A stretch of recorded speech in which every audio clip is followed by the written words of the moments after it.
hati.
Damai sejahtera dari Allah Bapa itu yang melampaui segala akal dan pikiranmu dalam Kristus Yesus Tuhan kita. Amin. Firman Tuhan buat kita hari ini tertulis dalam Matius 19 ayat 30. Tetapi banyak orang yang terdahulu akan menjadi yang terakhir, dan yang terakhir akan yang menjadi terdahulu. Demikianlah firman Tuhan. Kita yang dikasihi dalam nama Yesus Kristus, ketika kita bekerja, kita pasti memperoleh upah dari pekerjaan kita.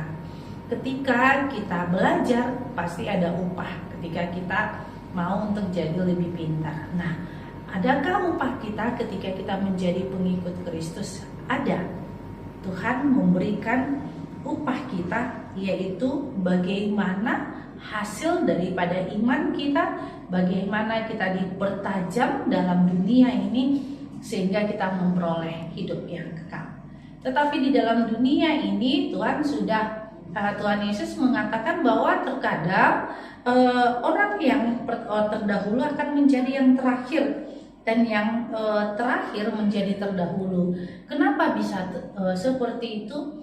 Pertama, karena keseriusan iman. Bisa saja kita yang lahir dari Kristen generasi ini tidak pegang iman kita, iman yang suam-suam kuku, iman yang tidak berakar, bertumbuh, dan tidak berkembang sehingga juga tidak berbuah. Tetapi ketika mereka serius untuk mempelajari firman Tuhan, untuk menghidupi firman Tuhan, sekalipun banyak tantangannya, tetapi mereka akan menjadi yang terdahulu. Bukan berarti ketika kita katakan murid di samping kanan Yesus Kristus yang tersalib, dia jadi terdahulu kok karena dia mengatakan kepada Yesus, ingatlah aku di kerajaan. Itu kalau kita tahu kita kapan matinya.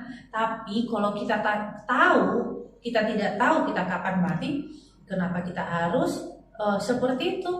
Tetapi firman ini mau katakan kepada kita, mari apapun yang terjadi, sekalipun kita Kristen regenerasi, pegang kuat imanmu, pegang teguh kepercayaanmu. Karena apa? Karena Yesuslah jalan satu-satunya menuju keselamatan. Karena di dalam Yesuslah kita dikuatkan. Karena dengan Yesus sendiri yang memberikan roh kekuatan kepada kita, sehingga kita tidak takut menjalani hidup ini, dan kita serahkan semuanya kepada Tuhan. Karena apa?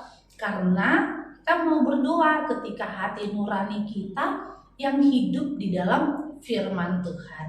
Dan ketika kita melihat orang yang menjahati kita, kita berdoa, biarlah hati nuraninya juga yang menjadi hakim atas dia. Bukan kita yang menghakimi dia, tapi hati nuraninya yang menjadi hakim atas dirinya. Nah, disitulah kita menjadi berpegang teguh kepada firman Tuhan. Amin. Kita bersatu dalam doa. Terima kasih Tuhan Yesus buat anugerah-Mu. Tuhan Yesus, kami tetap harus setia kepadamu, dan biarlah sampai pada akhirnya kami tetap setia, dan di dalam dunia ini Engkau mempertajam iman kami, karena kami tahu Tuhan yang menyertai kami. Dalam nama Yesus Kristus kami berdoa padamu. Amin. Anugerah Tuhan Yesus Kristus dan kasih Allah dan persekutuan Roh Kudus itulah yang menyertai kita. Amin.